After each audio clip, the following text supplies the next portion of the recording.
Secretary, for being here today. Mr. Secretary, I think I'm like most Americans. I agree with some of the things that you and the White House have done on tariffs, disagree with others. It's clear to me that the President listens to your advice about tariffs, so I want to spend my precious time trying to understand how you think. If Vietnam, for example, came to you tomorrow and said, okay, Mr. Secretary, you win. We're going to remove all tariffs and all trade barriers. Would the United States please do the same? Would you accept that deal? Absolutely not. Okay. Absolutely not. That would be the silliest thing we could do. Why is that? Vietnam has a $125 billion exports to us and imports from us $12.5 million. And you're thinking, Vietnam exports $125 billion? I'm aware of the figures, but tell me where do they get it from? They buy $90 billion from China, then they mark it up and send it to us. So they're just a pathway of China to us. You wouldn't accept that deal? No, it's a terrible deal. We're the one with money. We're the one with the store. Of course they want us to take What's down. the purpose of reciprocity then? Is reciprocity not one of your goals? Are you telling the President that we shouldn't seek reciprocity? If that's what you're telling him, why are you trying to do these trade deals? What do we want? We want to encourage Vietnam to produce products they're great at producing. But I want to get back to reciprocity. You just said you don't believe in it. You don't accept reciprocity as a goal. What are you negotiating in these trade deals? Why would we open our bank account and their bank account when ours is 10 times bigger? Why are you negotiating trade deals? You're trying to get other countries to lower their tariffs and trade barriers in return for us lowering ours. That's true for the things that they'll take from us. That's called reciprocity. Of course. So are you or are you not seeking reciprocity in these trade deals?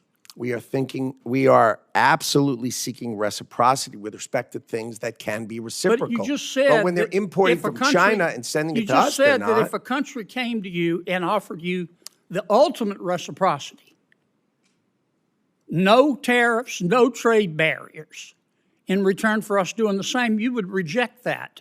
Of course, because they buy from China and send it to us. Don't you agree with me? Suppose they said we won't buy from China. Now we're talking. If it was Vietnam, would you accept that deal? We would consider it. For what things? For what products? Would you want to change? Well, there are certain products we want to reshore. We don't want other people making them. We want to make pharmaceuticals here. Right. We need to protect ourselves from certain things. Let me ask you this, because I'm going to run out of time. Are trade deficits, are you advising the President that trade deficits are always bad in every situation? No. Okay. When are trade deficits good? Trade deficits, for instance, let's say there was a company that had the cure for cancer. Let's call it Cancer Cure. And we were buying it and it was located in another country. We would obviously have a trade deficit with them because they have the only one of it. An example, our technology companies, our great technology companies, we're the only ones with it. So a trade deficit is okay if they're products we really need. If they're the only ones with it and we can't do it, then of course it's fine. But if we can do it, then we darn well better think about whether we're supposed to do it and whether we want to do it and if it's in our interest as a country to do it. Here's what I'm getting at. I've heard you say that strike that. I'm running out of time. I want to come back to another subject. Tell me your understanding of the Trade Expansion Act. I don't have a really good understanding of the term. I may know the act, but I may not know its title. You're not familiar with the Trade Expansion Act of 1962 that gives the President almost unlimited authority to impose tariffs so long as you conduct an investigation? You don't know about that? Oh, my 232s, of course I do.